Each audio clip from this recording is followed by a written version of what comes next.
அண்மை செய்தியை பார்த்து வருகிறோம்.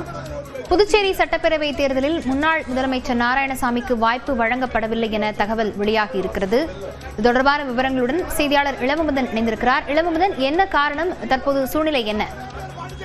காங்கிரஸ் கட்சி 30 தொகுதிகளுக்கும் வேட்பாளர் நிறுத்த முடிவு செய்யப்பட்டது. திமுகவுக்காக காத்திருக்காமல் முதலில் மனு தாக்கல் செய்வோம், வேட்புமனு பரிசீலனை மற்றும் வாபஸ் பெறும் தினத்தில் தேவை என்ற தொகுதிகளுக்கு வாபஸ் பெற்றுக் கொள்ளலாம் என்ற முடிவெடுப்பட்டது. அந்த வகையில் தான் காலையில் காங்கிரஸ் தலைவர் வீட்டுக்கு ஒரு வேட்பாளர்கள் தங்களுடைய ஏஃபார்ம் பிஃபார்மை பெற்று செல்கிறார்கள். அதே போல முன்னாள் முதலமைச்சர் நாராயணசாமி நெல்லித்தோப்பு தொகுதியில் போட்டியிடுவார் என்று கூறப்பட்டது.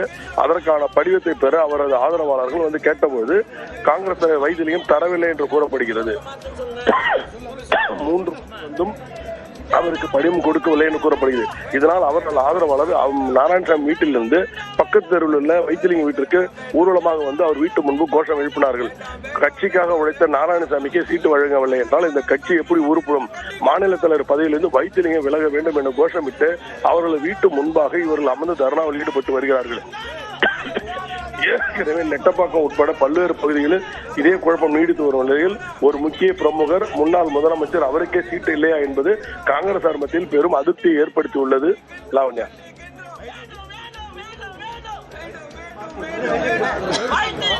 புதுச்சேரி சட்டப்பேரவை தேர்தலில் போட்டியிடுவதற்கு முன்னாள் முதலமைச்சர் நாராயணசாமிக்கு வாய்ப்பு வழங்கப்படவில்லை என தெரிய வந்திருக்கிறது. இது தொடர்பாக காங்கிரஸ் கட்சியின் நாராயணசாமியினுடைய ஆதரவாளர்கள் முற்றுகை போராட்டத்தில் ஈடுபட்டிருக்கிறார்கள். இந்த காட்சிகளையும் பார்த்து வருகிறோம்.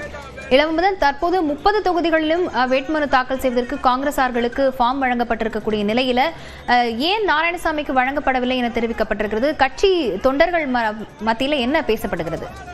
இல்ல, இது காரணம் என்னவென்றால் திமுகவுடன் தொடர்ந்து இன்னும் பேச்சுவார்த்தை நடைபெற்றுக் கொண்டிருக்கிறது. ஏற்கனவே திமுக நெல்லித்தோப்பு தொகுதியை தொடர்ந்து வலியுறுத்தி வருகிறார்கள். ஏனென்றால் கடந்த சட்டமன்ற தேர்தலில் அந்த தொகுதி நெல்லித்தோப்பு திமுக வழங்கப்பட்டது. அதற்கு முந்தைய தேர்தலில் நாராயணசாமி நெல்லித்தோப்பு தொகுதியில் போட்டியிட்டார். ஆனால் கடந்த தேர்தலில் அவர் தேர்தலில் போட்டியிடவில்லை. அதனால் அந்த தொகுதி திமுக வழங்கப்பட்டது. திமுக சார்பில் கார்த்திகேயன் போட்டியிட்டு தோல்வியை தழுவினார். அதே நேரத்தில் ஓபிஎஸ் அணியிலிருந்து பிரிந்த ஓம் சக்தி சேகர் திமுகவில் இணைந்தார். ஆனால் அவருக்கு அந்த சீட்டு கிடைக்கும் என்று எதிர்பார்க்கப்படுகிறது. திமுக தரப்பில் கார்த்திகேயனுக்கு வலியுறுத்தப்படுகிறது, ஓபிஎஸ் தரப்பில் ஓம் சக்தி சேகருக்கு வலியுறுத்தப்படுகிறது. இந்த இரு வலியுறுத்தலுக்கு இடையே நாராயணசாமி மீண்டும் நெல்லித்தோப்பில் போட்டியிடுவது திமுக எங்களோட தொகுதி எப்படி விட்டுக் கொடுக்க முடியும் என்று கூறி அவர்கள் காங்கிரசுக்கு தரக்கூடாது என்று அவர் கூறியிருக்கிறார்கள். இதனால் திமுகவை சரி செய்வதற்காக நெல்லித்தோப்பு தொகுதியை திமுகவுக்கு காங்கிரஸ் கொடுத்ததாக கூறப்படுகிறது.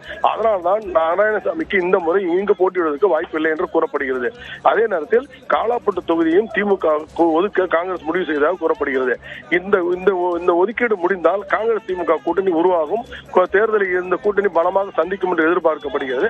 அதன் அடிப்படையில் தான் நாராயணசாமிக்கு தொகுதி கொடுக்கப்படவில்லை என்று கூறப்படுகிறது. லாவண்யா. விவரங்களுக்கு நன்றி இளமுதன்.